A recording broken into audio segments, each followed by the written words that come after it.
Magandang hapon Luzon, Visayas at Mindanao. Ito na naman si RL TV Vlog. Update ulit natin itong Manila Bay ngayong araw po ng hapon, January 17, 2025 na tayo ngayong hapon.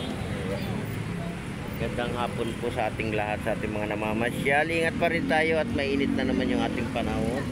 Tayo po ay mag-iingat sa araw-araw po ng ating ginagawa. Ayan, magkaisa po tayo para sa ating basura. Manatilihin nating malinis yung ating Manila Bay.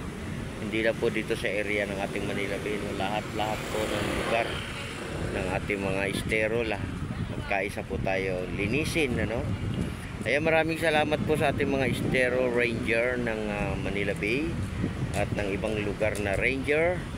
Thank you sa inyong paglilinis ng ating Manila Bay, sa ating area. Kaya magandang hapon po ulit at mainit talaga ang ating araw, di ba? Gamot po yan yung araw, di ba? Gamot yan. Kaya magandang hapon sa ating mga namamasyal. Kaya nakita niyo naman yung ating buhangin, ayun, napista yun.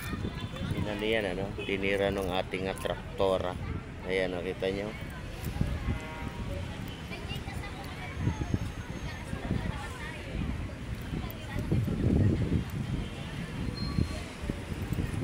Ayan, magandang hapon po, magandang hapon sa ating lahat. Magandang hapon.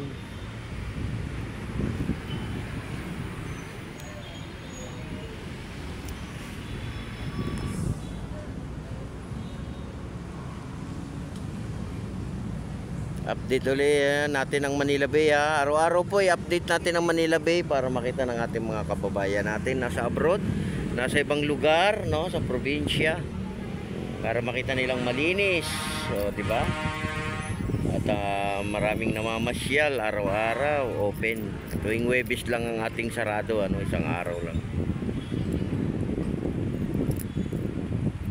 Yan, nasa tabing dagat yung ating mga kababayan, yung ating mga bisita, yung ating mga namamasyal.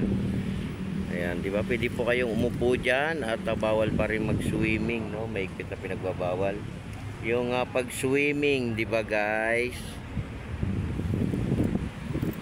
Ayan, magandang hapon po uli, everyone.